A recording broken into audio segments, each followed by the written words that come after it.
네, 저희 유튜브 채팅창에서 토론하시면요. 시청한 재미가 2배, 3배죠. 많은 참여 바라겠습니다. 저희 프레스룸 라이브의 뉴스 핵심자 관계자분들 나오셨습니다. 안녕하십니까? 안녕하세요. 어서 오십시오. 예.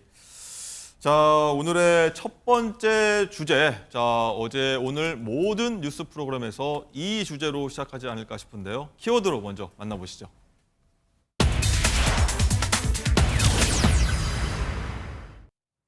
네, 135분. 자, 어제 열린 영수회담 얘기입니다. 자, 당초 계획보다 한 2배 이상 긴 장시간이 걸렸는데 이권 변호사님, 일단은 2년 만에 어렵게 영수회담, 협치에 물꼬가 튀었지만 윤 대통령과 어떤 이재명 대표의 어떤 독대와 합의문은 나오지 않았어요. 네, 그렇습니다. 말씀 주신 대로 이 윤석열 대통령 취임 720일여 만에 성사됐던 영수회담이었습니다. 대통령실과 민주당 모두 이제 소통의 시작이었다라는 점에서 긍정적인 평가를 했는데요. 근데 예상대로 공동 합의문을 만드는 데까지는 나아가질 못했습니다. 그런데 조금 하나지의 쟁점 중에 하나였죠. 최대 이슈 중에 하나인 의대 정원 문제를 놓고는 정부뿐만 아니라 야당에서도 굉장히 필요한 문제다. 이 부분은 우리도 적극적으로 협의하겠다라는 입장을 내놔서요. 협치의 첫 단추를 끼운 것이 아니야라는 기대감이 나왔습니다. 그런데 이 의대 정원 이슈를 제외한 최상병 특검법이랄지 또 이태원 참사 특별법 등 포함한 나머지 모든 쟁점 현안에서는 좀 평행선을 달리는 모습을 보여서 향후 전국이 순탄치는 좀 않을 것이다라는 전망이 나오기도 했습니다. 예. 자, 조금 전에 영상으로 한번 만나보시긴 했는데 어떤 얘기들, 인사부터 주요 의제들 어떤 얘기 오갔는지 잠시 영상으로 만나보겠습니다. 선생님 오랜만입니다. 아이고 감사합니다. 네. 잘 계셨어요? 그럼요. 선거 운동하느라고 아주 고생이 많으셨을 텐데 네. 다 이제 건강 좀 회복하셨습니다. 아직 많이 필요합니다. 고맙습니다.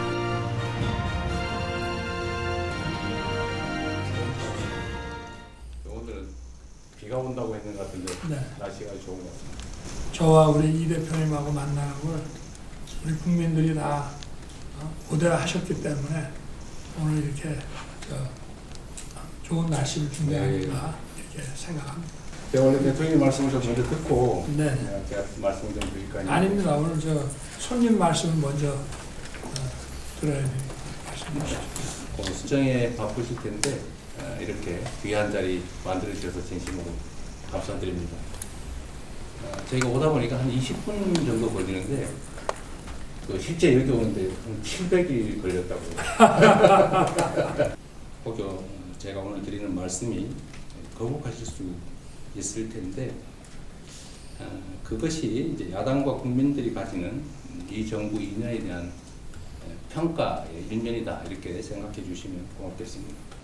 또 일방적인 말씀인데 긴 시간 들어주셔서 고맙습니다. 아주 좋은 말씀 감사하고 또 이런 말씀을 하실 거로 또 제가 예상하고 있습니다. 고맙습니다. 네, 인사부터 모두 발언 마무리 발언까지 쭉 들었는데 굉장히 윤 대통령이 의자까지 이재명 대표 빼주고 처음에 굉장히 시작이 좋았습니다.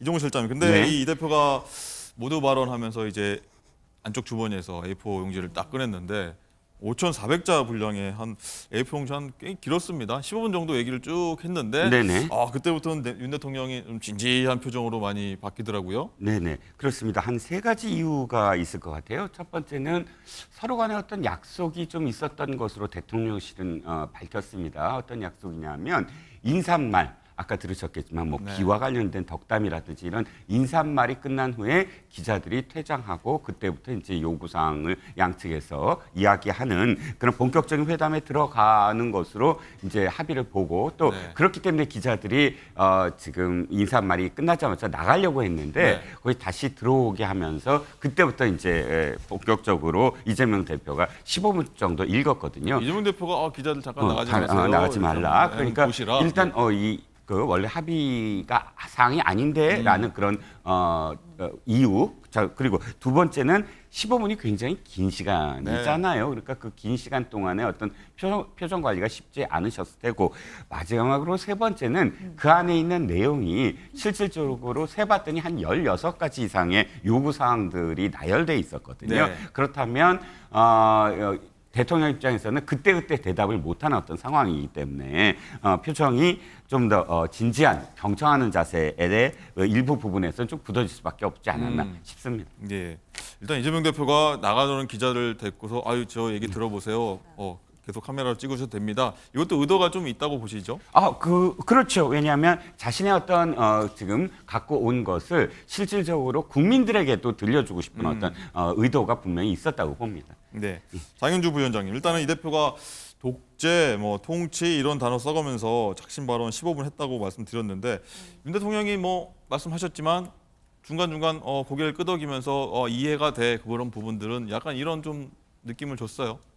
그렇죠. 일단 대통령이 듣기에는 다소 불편한 이야기들이었을 수 있겠습니다. 그런 이야기들 전달이 된 건데요. 사실 이재명 대표가 개인 자격으로 사적인 관계로 저 만남이 이루어진 게 아니잖아요. 이재명 대표는 야당 대표로서 그리고 이번 총선에서 나타난 민심을 전달하는 전달자의 지위에서 공적인 만남을 하신 것이거든요.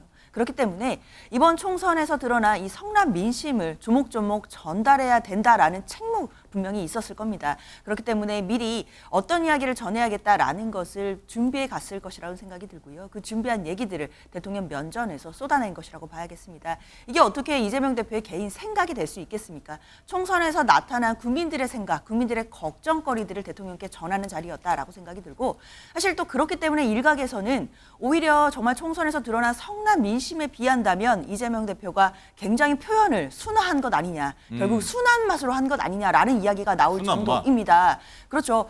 그러나 이제 대통령 입장에서는 이 순한 맛 이야기라고 하더라도 본인을 향해 나오는 여러 가지 이제 민심들의 이야기이기 때문에 굉장히 불편할 수 있었겠지만 정치하시겠다라고 선언하셨잖아요. 이제부터 정치하는 대통령 되겠다라고 말씀하셨으니까 정치라는 것이 원래 불편한 이야기 함께 마주하면서 시각차도 확인하지만 대화와 그리고 협치를 통해 또 국민을 위한 방법들을 풀어나가는 과정이 정치이기 때문에 이제부터 또 소통의 첫 어떤 틀을 마련했으니까요. 이 틀이 계속 유지될 수 있도록 서로 간에 노력해야 될 것 같습니다. 네. 이재명 대표의 말에 윤 대통령도 이런 말씀 하실 거라 예상하고 왔다 하면서 고개를 끄덕인 모습이었고요. 자, 일단 넥타이의 정치학 이란 말도 나왔습니다.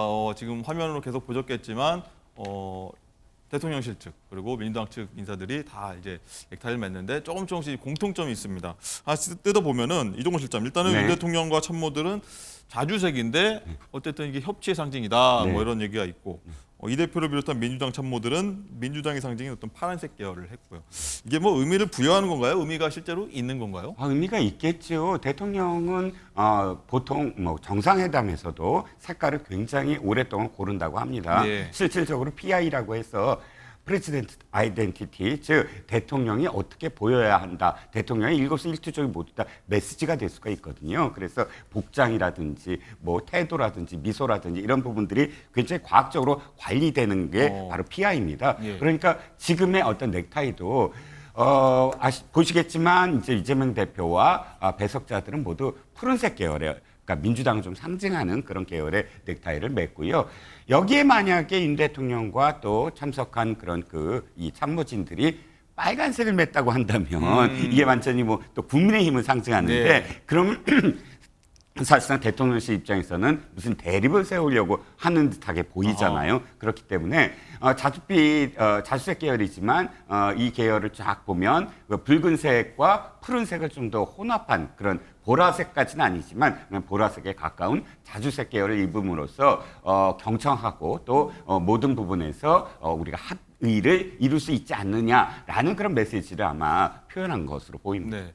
PI라고 설명하셨는데 어떤 대통령의 어떤 이미지, 정체성 얘기하시는 건데 그럼 뭐 대통령이 예상하고 일단 들어왔다고 말씀하셨지 않습니까? 네네. 그런 부분 하나, 뭐 표정 하나, 뭐 손짓 하나, 말투 하나도 어떻게든 고려하고 들어왔다 이렇게 볼 수 있을까요? 그렇죠. 그러니까 저는 윤 대통령이 바뀌었다라고 이야기할 수 있는 게 한 가지가 뭐냐면 예.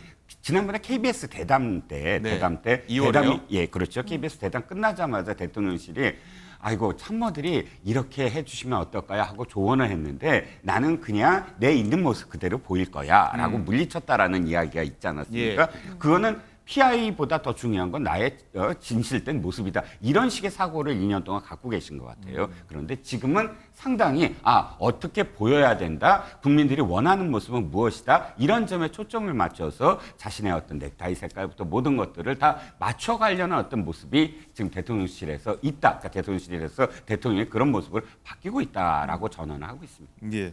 장윤주 부위원장 생각 어떠십니까? 넥타이에서 분명히 어떤 그 양측의 메시지를 냈다고 좀 보십니까? 어떠십니까? 뭐 그런 정도 해석은 가능해 보이긴 합니다. 물론 뭐 우리가 넥타이 색깔에 집착해서 뭐 그것에 크게 의미를 부여할 필요까지는 없겠지만 그렇죠. 적어도 대통령과 그리고 야당 대표가 만나는 이 역사적인 현장에서 뭐 아무 넥타이나 매지는 않았을 것 같다라는 생각은 들기는 해요.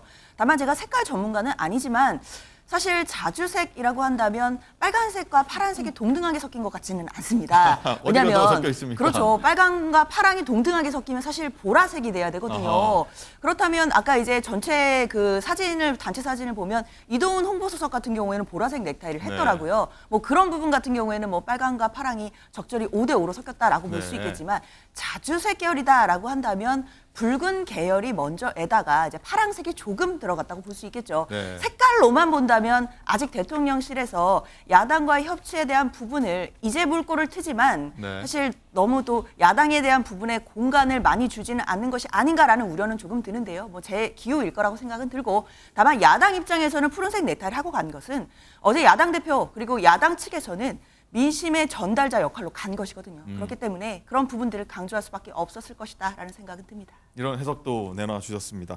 자, 어제 회담이 끝난 후에는요, 대통령실과 민주당 측이 각각 브리핑을 했는데 조금씩 내용이 다릅니다. 한번 들어보시죠. 또 솔직하고 또 허심탄회한 대화를 나눴습니다.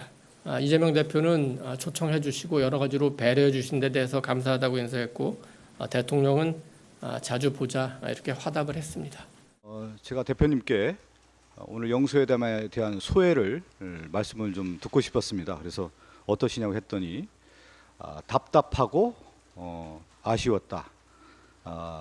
소통의 첫 장을 열었다는데 의미를 둬야 되겠다.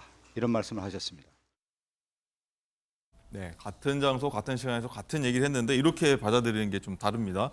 자, 이 실장님, 네. 대통령실은 경청했다. 민주당은 기존 입장과 동일했다. 어떻게 좀 해석하시겠습니까? 일단 공통점부터 한번 찾아보지요. 그러니까 대화의 물꼬를 튼다라는 점에서는 양쪽 다 지금 브리핑에서 그런 뉘앙스의 말을 했습니다. 일단 그것만 하더라도 국민들로 봤을 때는 이제 좀 안정적으로 갈 수 있는 단초가 있구나라고 생각을 할 수 있을 것 같고요.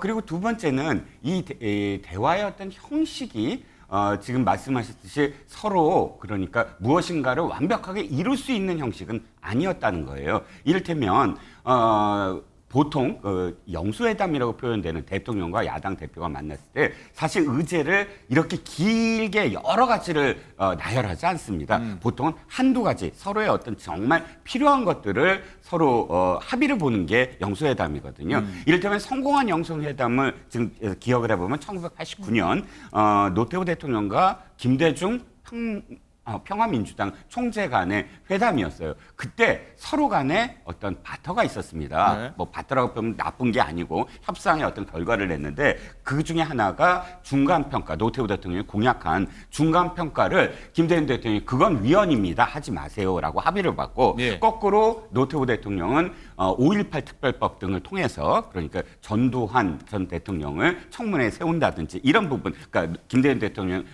김대중 총재가 요구한 부분을 받아들였거든요. 이렇게 의제들이 아주 명확하고 소수일 경우는 합의가 이루어집니다. 그런데 이재명 대표 같은 경우는 이번에는 의제를 합의할 것보다는 이렇게 문제가 많습니다라는 거를 표현하고 싶었던 것 같아요. 그러다 보니까 합의 같은 건 이루어지지 않았고 또 그러다 보니까 대통령실 측에서도 충분히 들었다. 합의를 볼 수 있는 어떤 상태가 아니니까 들었다라고 말을 하고 좀 답답하다라는 건 그 16가지 중에 확답을 얻은 게 없기 때문에 어허. 답답하다라고 이야기한 부분. 이건 처음부터 의제가 좀 명확하지 않고 어떤 의제도 담을 수 있다라고 서로 합의를 봤기 때문에 나온 결과가 아닌가 싶습니다. 근데 이 듣다 보니까 어쨌든 웃으면서 만났고 긴 시간 2시간 넘게 얘기했는데 마지막 이재명 대표의 반응이 답답하고 아쉬웠다. 이 정례화를 하자고 하는 어떤 대통령실의 받아들이기엔 이 돌아온 반응이 좀 아쉽다, 좀 불편할 수도 있겠다 이런 생각도 들더라고요. 어떻습니까? 그렇죠. 이재명 대표는 어쨌든 이 모든 어떤 부분들에 대해서 그나마 대통령이 한두 부분이라도 정확하게 어떤 메시지를 답변을 했으면 어땠을까 그런 점에서 답답하다라는 표현을 한 것 같고요. 그럼에도 불구하고 저는 계속 양측이 다시 만날 수 있다라는 끝은 끝이지만 열려진 끝을 보여준 건 상당히 저는 의미를 부여하고 싶습니다. 네. 장윤주 부위원장님, 어쨌든 보면은 이 모두 발언 때는 이재명 대표가 한 15분 동안 쭉 이제 준비된 원고를 좀 읽었고 기자들이 나가고 나서 윤 대통령 위주로 발언이 진행됐는데 거의 뭐 85대 15 정도로 대통령이 더 말을 길게 했다. 이런 부분을 좀 짚더라고요. 이 부분은 좀 어떻게 보십니까? 사실 이재명 대표가 모두 발언을 안 했더라면 큰일 날 뻔했다라는 생각이 솔직히 저는 들었습니다. 그러니까 이제 모두 발언 때는 이재명 대표가 준비해온 이야기들을 이제 민심을 대신해서 전달하는 이야기들을 했는데요. 예. 그 이후에 이제 비공개로 전환된 이후에는 민주당 입장에서는 한 85 정도 그리고 대통령실에서도 한 70 정도는 대통령의 발언 점유율이 있었다는 거 아니겠습니까? 네. 그렇다면 조금의 수치는 다를 수 있겠지만 적어도 대통령께서 말씀을 많이 하셨다라는 부분은 좀 공통된 의견인 것 같습니다.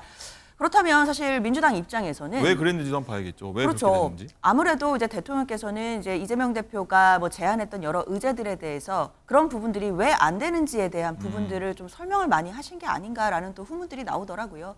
그러니까 이를테면 25만 원 민생 지원금이라든지 최상병 특검법이라든지 여러 특검법에 대해서도 아마 대통령 입장에서는 그런 부분들을 왜 의견을 합치할 수 없는지에 대한 또 설명이 길어진 게 아닌가라는 생각이 설명 혹은 듭니다. 해명. 그렇죠.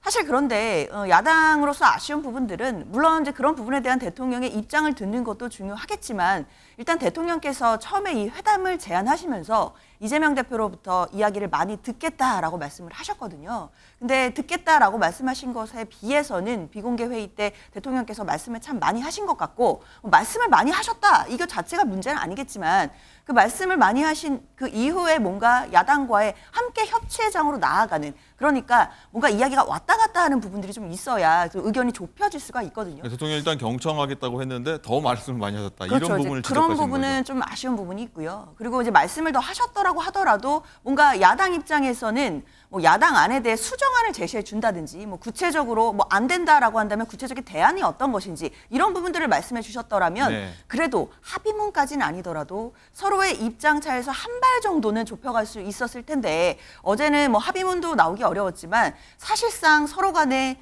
입장 차가 굉장히 크다라는 것 정도만 확인한 거 아니겠느냐라고 하는 국민적인 아쉬움이 나오는 것도 이 부분인 것 같습니다. 예. 자, 굉장히 많은 의제를 이재명 대표가 던졌다고 지금 알려지고 있는데 얼마나 많은 그리고 어떤 구체적으로 어떤 요점을 꼽아서 얘기를 했는지 저희가 짧게 한번 듣고 오겠습니다.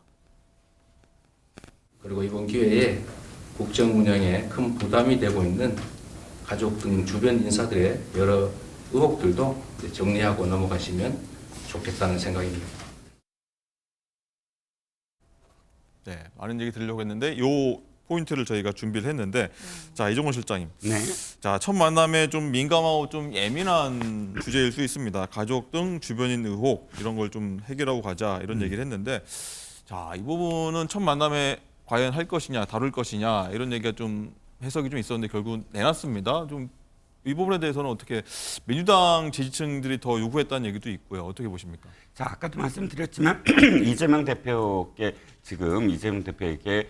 좀 필요했던 건 완급, 우선순위 이런 부분이 좀 필요했던 것 같아요. 어저께 전문을 보시면 제가 계속 이렇게 표현하신 거를 아마 아실 겁니다. 나열식이었다. 즉 무엇인가 정말 대통령한테 이거 하나만큼은 좀 이번에 꼭 해달라든지 또는 이거는 정말 후순이라도 꼭 나중이라도 챙겨달라든지 이런 완급이 있으면 아마도 지금 장윤주 변호사가 말씀하셨듯이 대통령의 답변이 왔다 갔다 할 수 있는 어떤 부분이 있을 거예요. 이럴 때 선택과 집중. 그렇죠. 선택과 집중이 없었던 부분이 바로 이 가족과 관련해서는 이랬으면 좋겠습니다 정도로 끝났거든요. 어떤 건 좀 더 무슨 요구라고 표현했지만 이 부분은 스쳐 지나가는 듯한 어떤 느낌이었어요. 가령 이 부분이 정말로 중요하다고 지지자들이 생각했다면 다른 것보다 제일 앞서서 이렇게 해야지만 측근에 대한 의혹이 없어지니까 이것부터 꼭 이번에는 받아들이십시오라고 물었다면 거기에 대해서 대통령이 피하지 않고 갖고 자신의 생각을 이야기하면서 거기에 대한 어떤 합의를 하든 아니면 결렬을 하더라도 여지를 두던 그런 부분이 확실하게 드러났을 텐데 이런 부분들이 전부 다 나열식이었기 때문에 85%를 이야기한다고 하지만 앞서서 20페이지에 그러니까 뭐 A4 용지에 한 20여 페이지라고 한다면 거기에 대한 일일이 답변을 한다고 하더라도 그 답변이 길어질 수밖에 없었다라는 생각이 듭니다. 네. 장윤주 부위원장님, 일단은 이 비슷한 질문 드릴 텐데 이 가족 관련의 질문을 민주당 이재명 대표 입장에서 좀 껄끄러울 수는 있으나 민주당 지지층들이 이건 꼭 해주세요라고 좀 뭐랄까요, 더 지지를 하고 호소를 하고 했기 때문에 뭐 했다는 얘기도 있는데 어떻게 민주당 입장 어떻습니까? 사실 민주당 입장에서는 이재명 대표가 사실 영수회담에 임하는 자세 자체가 기본적으로 민심을 전달하는 전달자의 책무를 다하겠다라는 것이 기본적인 자세였습니다. 그렇기 때문에 총선을 통해서 드러난 민심을 그대로 전달하는 것, 그게 어제 이재명 대표의 또 입장이었다라고 보이고요. 물론 이제 이종호 실장이 지적 주신 것처럼 의제가 너무 많지 않고 좀 한두 가지로 우선순위가 정해져 있었더라면 합의문이라도 좀 나올 수 있지 않았겠느냐라는 아쉬움은 뭐 당연히 나올 수밖에 없을 것 같습니다. 네. 그런데 그런 부분에 대해서는 사실 민주당도 의제를 정하기 위한 실무 협의들을 계속 해왔었거든요. 그러나 그 실무 회의 과정 중에서 의제 부분이 잘 좀 껄끄럽게 되고 서로 삐걱거리다 보니까 이재명 대표가 의제 상관없이 일단 만나겠다라고 통 크게 결단한 부분들 때문에 이 영수회담이 있을 수 있었다고 저는 생각을 합니다. 그렇기 때문에 의제가 뭐 12개 이상이 됐다라는 지금 얘기들이 나오는데 일단 뭐 의제를 시험 문제에 만약에 비유한다면요. 시험 문제가 오히려 더 많았기 때문에 저는 대통령실에게는 또 어떤 측면에서는 유리했을 수 있다라고 생각합니다. 만약에 문제가 뭐 단 하나밖에 없었다라고 한다면 그 문제를 맞추고 틀리고는 정말 어떻게 보면 좁은 가능성밖에 없었겠지만 문제가 10개가 넘어가니까요. 그중에는 분명히 난이도가 대통령실이 보기에는 또 상급의 난이도도 있고 좀 하급의 난이도의 문제들 분명히 있을 수 있거든요. 그렇다면 12개나 되는 문제들 중에서 어느 정도는 구체적인 답이 나오고 또는 민심이 원하는 답안이 나올 수도 있었을 텐데 사실상 어제는 백지답안이 나온 거 아니겠느냐. 네. 이런 또 박한 평가를 할 수밖에 없는 것이기 때문에요. 사실 어제 영수회담은 그 만남 자체는 큰 의미가 있었겠지만 결과 면에서는 좀 아쉬운 부분이 많이 남습니다. 알겠습니다. 자, 이건 변호사님, 그리고 이재명 대표가 그동안 꾸준하게 좀 요청했던 게 전 국민 25만 원 지원금 문제였는데 네. 대통령이 선별 혹은 어떤 감액 정도에서 받을 수 있지 않을까 이런 추측도 있었는데 이견이 좀 나눴어요. 네, 그렇습니다. 이재명 대표는 어제 회담에서 전 국민에게 민생회복 지원금을 지급을 하는데 그 지급 방법에 대해서 지역화폐를 활용하자라는 방법을 제안했습니다. 그렇게 되면 소득 지원하는 효과뿐만 아니라 이 골목 상권이나 소상공인 또 자영업자, 특히나 이 지방에 대한 지원 효과가 매우 크기 때문에 이 부분에 대해서 수용해달라고 거듭 요청하기도 했는데요. 네. 이에 대해서 윤 대통령은 물가나 금리 또 현재 재정 상황 등에 미치는 영향을 좀 종합적으로 고려를 해볼 때 지금 상황에서는 전 국민에게 지급하는 방안보다는 어려운 분들에게 좀 집중적으로 지원을 하는 현 정부의 안을 유지하는 것이 좀 타당하다라는, 그러니까 사실상 이 대표의 제안을 좀 거부하는 모양새를 보였습니다. 그러면서 윤 대통령은 일단은 정부의 안을 먼저 시행을 해보고 이게 효과를 발휘하지 못했을 경우에 야당이 제안한 방안을 여야가 좀 협의해서 한번 생각해보자라는 입장을 덧붙이기도 했습니다. 네. 접점을 못 찾은 25만 원 지원금, 양측 목소리 구체적으로 어떤 얘기인지 듣고 오시죠. 민생이 가장 중요한 정치적, 정책적 현안이라는 데도 인식을 같이 했습니다. 다만 민생을 구체적으로 어떻게 개선할 것인지에 대해서는 대통령실과 여당, 야당 간의 정책적 차이가 존재한다. 여기에 대해서도 조금은 이견이 있다는 것도 확인은 했습니다. 영수회담에 대해서 큰 기대를 했지만 변화를 찾아볼 수 없었습니다. 상황 인식이 너무 안이해서 향후 국정이 우려됩니다. 특히 우리 당이 주장했던 민생회복 국정기조와 관련해서 민생을 회복하고 국정기조를 전환하겠다는 의지가 없어 보였습니다. 네, 어쨌든 가장 공통점, 공감대 형성한 게 의대 증원 문제라고 합니다. 25만 원 관련해서 또 이견이 있었지만요. 자, 그리고 이 얘기도 나왔습니다. 이종원 실장님. 네. 윤 대통령이 다음 달 취임 2주년 기자회견을 할 거다. 그렇죠. 이런 소식이 전해지고 있습니다. 네네. 윤 대통령이 취임 100일 이후 기자회견을 한 적이 없는데 그래서 질문을 받아서 어떤 얘기들을 할까 굉장히 관심이 많은데 이것도 뭐 실행이 될까요? 어떨까요? 실행을 할 것으로 보입니다. 왜냐하면 지금 기자들 앞에서 이미 한 2가지 정도의 질문을 비서실장 임명과 그다음에 정무수석 임명 때 보여줬거든요. 네. 그때도 지금 대통령실에서 정무수석과 관련된 그런 소개하는 자리에서는 질문을 안 받으시는 게 어떻습니까?라고 말씀을 드렸는데 아니다, 내가 직접 하겠다라고 고집을 부리면서까지 이제 기자들로부터 질문을 받았습니다. 이것으로 유추해 보건대 대통령은 이제 기자들과 직접적으로 소통을 하고 또 그것이 국민들과 이제 국민들로부터 뭐 불통이다라는 그런 이미지를 불식시키는 길이라는 거를 이제 확실하게 인식하고 있는 것 같아요. 더군다나 지금은 선거에 집권 여당이 패배했습니다. 그리고 상당히 많은 어려움들이 난제들이 지금 쌓여 있어요. 그러니까 국민들이 한 번의 만남에서 지금 기대를 완전히 가질 수 없는 것처럼 대통령은 어떤 입장을 갖고 있을까라는 것이 아직도 굉장히 궁금한 점이 많거든요. 저는 아마 할 것으로 보고 또 해야만 한다고 생각을 합니다. 네. 장윤주 부위원장 궁금한데 일단은 기자들이 질문할 경우에는 굉장히 민감하고 예민한 질문에 대해서 가감없이 바로 질문을 하거든요. 그럴 경우에 대통령이 좀 난처할 수 있으나 또 대답을 해야 되는 입장이거든요. 아직 기자회견 확정 안 됐습니다만 이런 건 감내하고 다 할 거라고 보십니까? 어떠십니까? 저는 해야 된다고 생각합니다. 물론 이제 하시는 방향으로 가고 있다라고 보이기는 하는데 사실 기자회견을 하느냐 마느냐 이런 걸 가지고 이야기를 하는 것 자체가 그만큼 대통령께서 얼마나 기자들께 질문을 안 받았고 또 국민들이 보시기에 불통의 이미지로 그동안 굳혀왔는지를 볼 수 있는 또 장면이거든요. 그렇기 때문에 늦었지만 이제라도 기자회견 당연히 해야 될 것 같고요. 또 기자들의 날선 그런 질문들 받아서 즉흥적으로 대답하는 모습 국민들이 기대하시는 것 같습니다. 사실 총선 이후에 대통령이 국무회의 모두 발언이라는 어떤 그런 형식을 빌려서 뭐 국민들께 여러 가지 이야기를 했었는데요. 그때도 그 형식이 굉장히 많이 아쉬웠었습니다. 기자회견의 형식이 아니라 국무회의에서 국무위원들을 향해서 모두 발언을 하는 양식으로 총선에 관한 이야기를 했기 때문에 국민들 보시기에 이게 어떻게 국민들과의 소통이 되겠냐라는 이야기들 많이 나왔었거든요. 이제라도 기자회견을 통해서 기자의 질문이라기보다는 그 기자 뒤에 있는 국민들의 질문이다라고 생각하시고 허심탄회하게 대답해 주시길 바랍니다. 알겠습니다.